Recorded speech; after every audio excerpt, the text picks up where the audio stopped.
So here we are, another very busy week. Lots of reasons to be busy in the private capital sector with tax season just wrapping up. Hope it went well for you. If it didn't, come talk to us.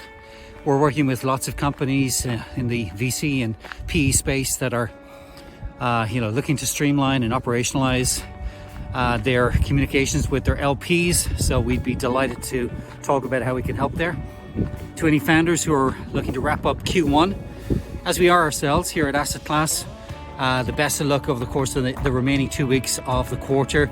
Hope you get off to a great start for Q1 and indeed for 2023. If there are any prospects of ours that are watching this, we are no doubt working with you to try and get those wrapped up in the next 2 weeks before the end of March.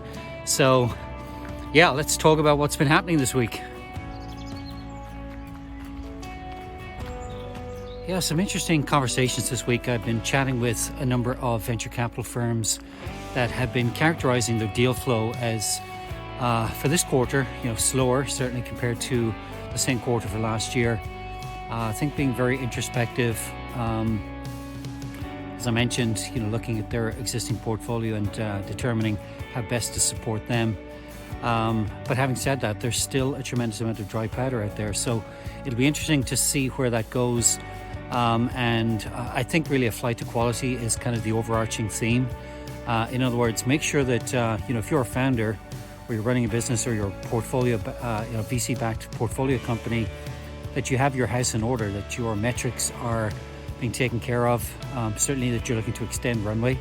I've heard rumors of VCs advising their portfolio companies to look to mid-25 as a target runway date, which is going to be a challenge for a lot of the companies that are out there, particularly those that are at the back end of their Series A, looking at Series B.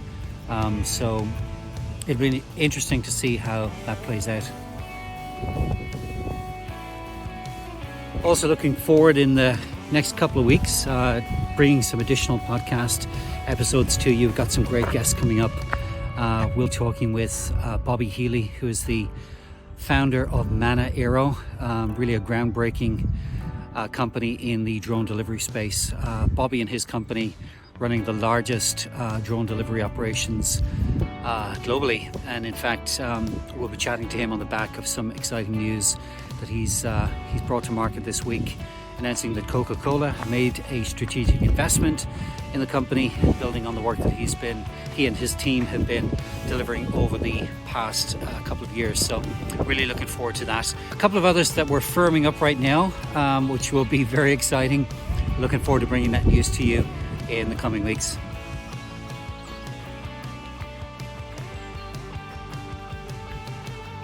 And speaking of the podcast, one of the areas that we'd like to focus on this year is female and minority-led startups. So if you are a female founder, if you're a minority-led company in the startup sector, we would love to talk to you. Just email us at guests@assetclass.com.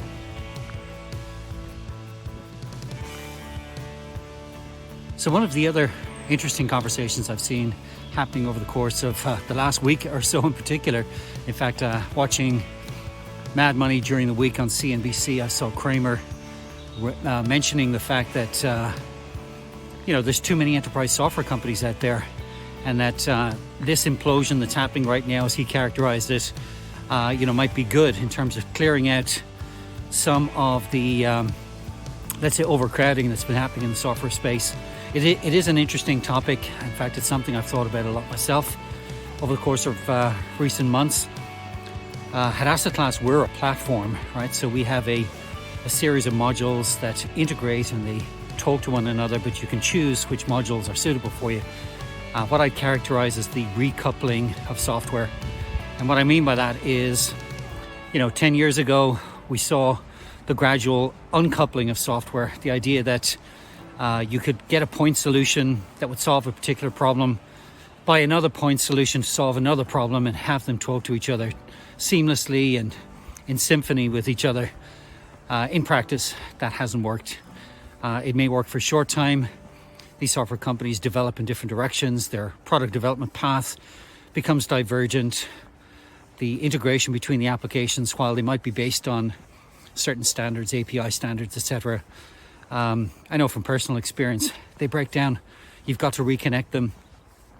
So lots of challenges with that theory of uncoupling. And in fact, when I started Asset Class, I was very adamant that we were building a platform, something that would allow, our clients to connect all of the parts of their firm, right? The onboarding, the investor relations team, the subscription management, the e-signature, right through to deal management and portfolio management. And so it's been interesting to see that conversation come to light again. I do tend to agree that there are perhaps, there's perhaps an oversupply of these software solutions out there, and this period of consolidation will continue. And as I say, that recoupling, without sounding too Gwyneth Paltrow about it, will continue in the coming months. So let me know your thoughts. If you have thoughts on that, drop them in the comments. Well, that's it for another week. Hope you guys have a great week, and I'll chat to you soon. Take care.